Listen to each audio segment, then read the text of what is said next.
Pour le chapitre 12, émission et perception d'un son, la seconde partie qui concerne les sons périodiques.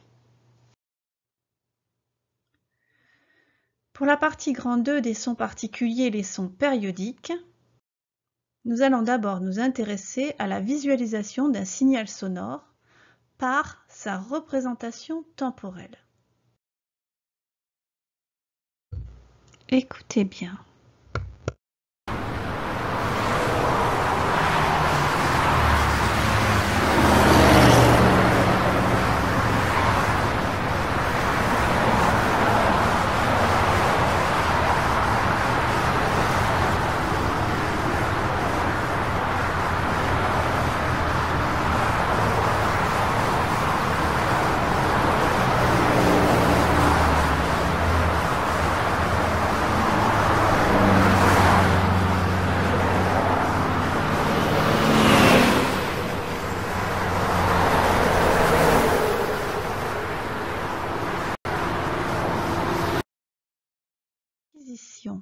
De ce signal grâce à un capteur, un micro. Et après avoir réalisé cette acquisition du signal, nous pouvons visualiser sa représentation temporelle, c'est-à-dire un graphique qui représente le signal quand le temps est en abscisse.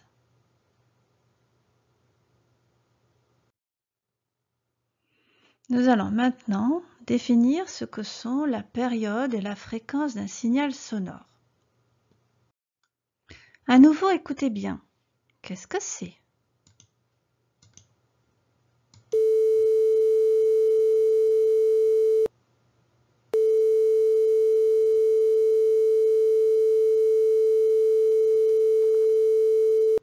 Il s'agit de la tonalité d'invitation à numéroter en France. Le La3, qui est en fait le son émis par un diapason. Si de nouveau, nous réalisons son acquisition grâce à un micro, qui est un capteur qui nous permet de capter ce signal, nous obtenons cette représentation temporelle du signal sonore.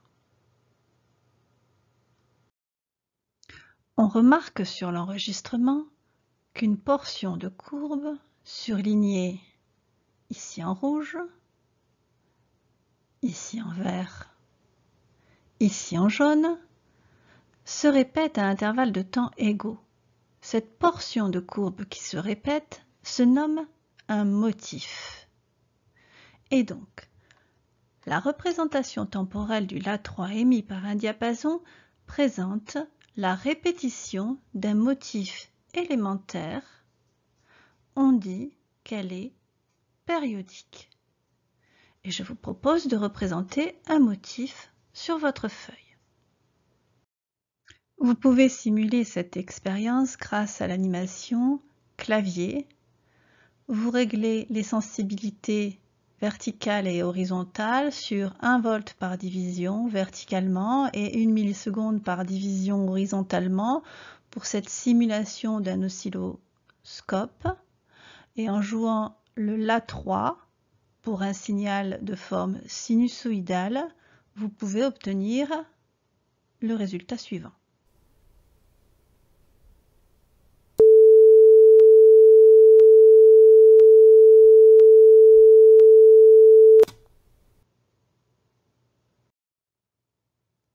Généralisons.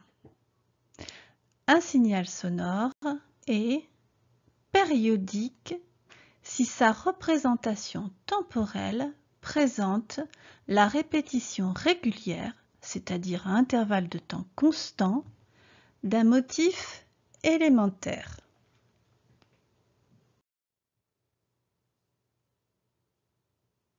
Le motif, c'est la partie du signal qui se répète.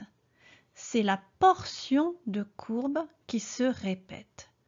Sur cet enregistrement, on a surligné en vert un premier motif, un second motif, un troisième motif.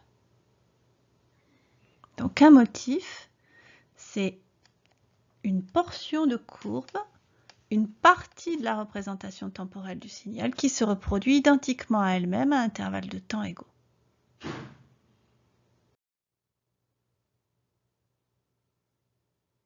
tous ces signaux sont périodiques. On peut généraliser un signal périodique à un phénomène périodique qui sera un phénomène qui se répète identique à lui-même à intervalles de temps égaux. Des exemples dans la vie de tous les jours, les battements du cœur, le mouvement des planètes autour du Soleil, la rotation de la Terre sur elle-même, l'alternance jour-nuit. À ce moment du cours, je vous invite à rédiger l'activité 3, la première partie, identifier un signal périodique. Nous allons maintenant définir la période.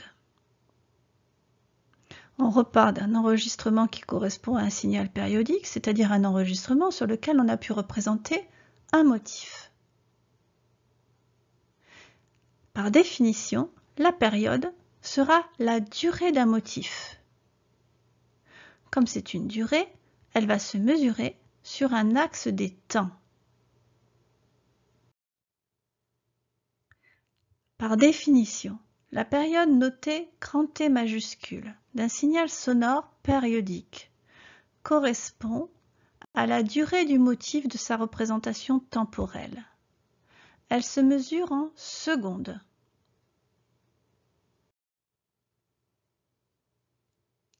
Par définition, la période grand T d'un phénomène périodique est la plus petite durée au bout de laquelle le phénomène périodique se répète identique à lui-même.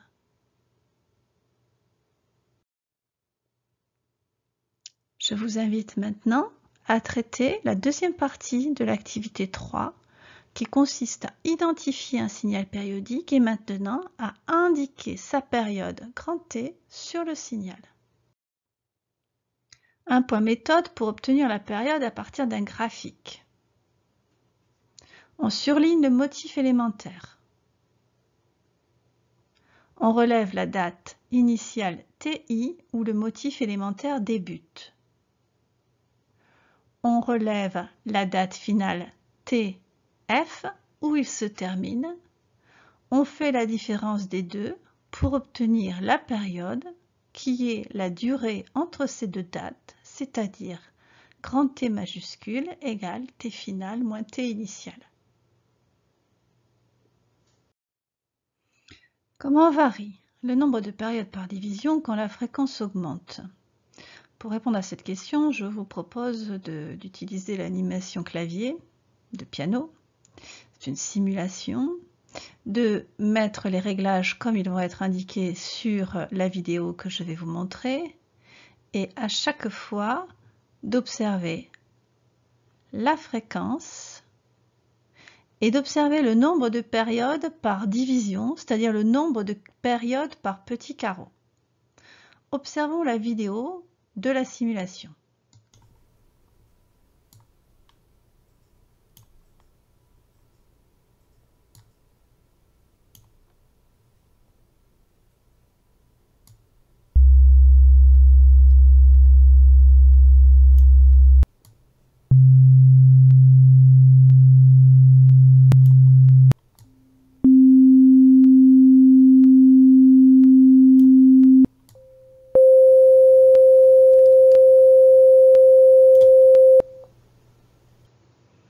Qu'a-t-on observé?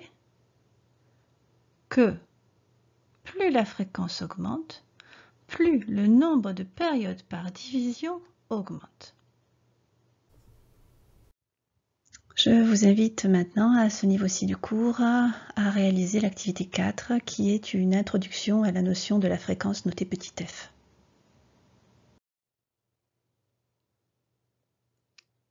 Donnons la définition de la fréquence petit f qui est le nombre de répétitions du phénomène périodique par unité de temps. Une autre définition de la fréquence, c'est donc le nombre de périodes par unité de temps. Son expression littérale est petit f égale 1 sur t, Quelles sont les unités des grandeurs qui interviennent dans cette expression littérale? Eh bien, la fréquence va s'exprimer en Hertz si la période s'exprime en secondes. Autrement dit, l'unité Hertz est donc équivalente à des secondes à la puissance moins 1. À ce niveau-ci du cours, il faut réaliser l'activité 5, qui consiste à mesurer des périodes notées grand T majuscule sur une représentation temporelle et à en calculer la valeur de la fréquence notée petit f. À ce niveau-ci du cours, maintenant, vous pouvez traiter l'activité 6, qui traite de la façon la plus précise possible de mesurer la valeur de la période notée grand T majuscule. Point méthode, pour augmenter la précision de la mesure d'une période, il faut faire la moyenne sur le plus grand nombre possible de motifs représentés. La valeur de la période est alors obtenue en divisant la durée totale des petit n périodes mesurées par le nombre petit n.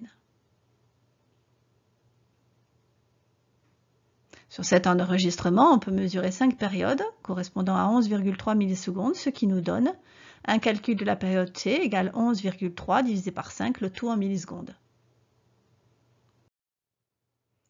Pour obtenir la fréquence à partir d'un graphique, il faut d'abord, premièrement, déterminer la période du signal en secondes, puis utiliser l'expression littérale petit f égale 1 sur t, ou, deuxièmement, déterminer la durée d'un ou plusieurs motifs élémentaires. Plusieurs, c'est mieux pour plus de précision. On a donc ici 1,5 secondes pour 3 motifs. Et chercher le nombre de fois où le motif se répète en une seconde par proportionnalité. Donc on a donc 1,5 secondes pour 3 motifs. On cherche pour une seconde à quel nombre de motifs cela correspond.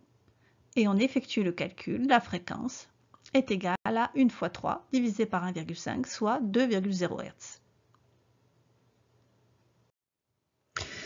Nous allons maintenant traiter l'activité 7, qui porte sur une réflexion sur la signification de la période notée grand T majuscule ou sur la signification de la fréquence notée petit f avec expression littérale et calcul de valeur.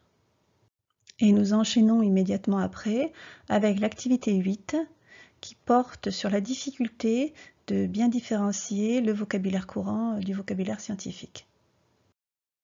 Et cette seconde partie du chapitre 12 concernant les sons périodiques est terminée.